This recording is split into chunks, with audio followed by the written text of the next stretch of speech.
Remember, as you saw earlier, the only thing delaying the crisis right now is the fact that interest rates are at historical lows. That's what allows life to carry on as normal. But things won't be this way for long, because the simple fact is, when interest rates rise, and they will rise, Britain will face the greatest crisis in generations. And there's one more thing you need to consider. The first danger you face won't be the falling price of your shares, nor will it be the insolvency of the banks. Those things we believe will happen. But first, you face an even more immediate threat, the desperate actions of our own government.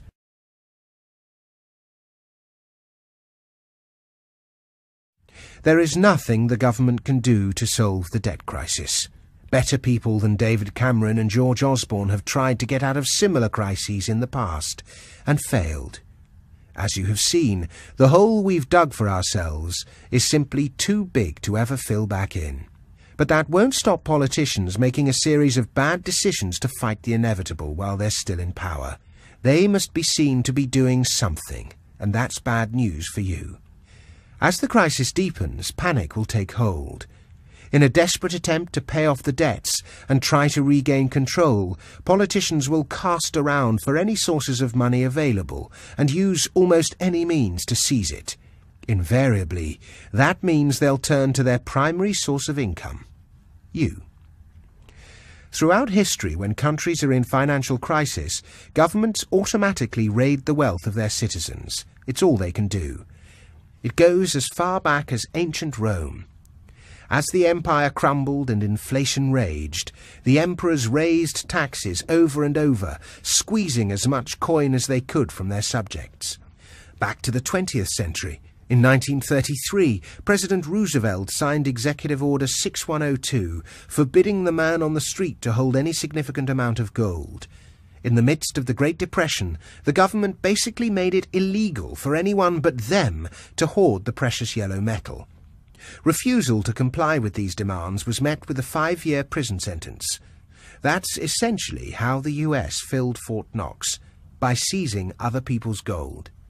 Just 2 years ago in Hungary, facing a debt crisis similar to our own, the government nationalized all pensions. In effect, they confiscated people's savings. Can you imagine waking up one day and being told that the income for the last 30 years of your life hangs on a government promise? In Greece right now, benefits have been cut to the bone, salaries and pensions have been slashed up to 40%, and the retirement age has been hiked to generate more income from the population, the very victims of the crisis. But you don't have to look too far from home to find one of the cruelest examples of seizing private wealth. In 1974, the top rate of income tax under Edward Heath was 83%. Imagine how it would feel to be so blatantly fleeced by your own government. In other words, in times of financial panic, the government will come after the people with money and savings. If you're someone who's worked hard, been responsible, considered the future, thought about your family, planned for your old age, and built up savings and some wealth, you are the prime target. The government and financial authorities will never admit this, of course. They will never announce or admit to these confiscation policies. In fact, their official statements are designed to conceal it. And yet, in the end, their actions and the new controls they implement will undermine some of the core principles of the British way of life. The protection of private property, individual freedom, the rule of law, clear limitations on the role of the state, or, to put it colloquially, an Englishman's home is his castle. It's not just your home that will come under threat, it's your money, and the outcome could be very uncomfortable indeed. Just imagine the following situations. Your spending money limited. You set off to take a brief holiday on the Mediterranean. As you go through security at the airport, you're asked to reveal how much money you have on you. You take out your wallet. Anything over £500 is confiscated. And you can't use your credit cards overseas.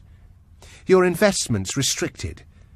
You come across an interesting investment idea that involves buying a foreign share. You open up your online stockbroking account and search for it. Instead of the usual ticker code and information, all that appears is an error message. Sorry, but overseas shares are no longer available. A dividend super tax.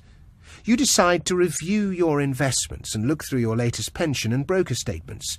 To your dismay, you find that the dividend income you expected is much, much lower than usual. You notice a small note at the bottom of the statement. It says, dividend income is now subject to additional dividend control tax at 25%. Your pension downgraded. You're watching the 10 o'clock news when the newsreader calmly announces the Chancellor of the Exchequer's latest policy. It's a bombshell. In 3 months' time, all private pensions will be nationalised in the national interest, and the government will take control of all pension provision. In Europe right now, in Italy, Spain and Greece, wealth restrictions are already being implemented. These measures have already been discussed amongst Eurozone finance chiefs, limiting the size of withdrawals from cash machines, border checks, the suspensions of free travel between countries. There are draft plans to initiate these extreme measures under desperate circumstances.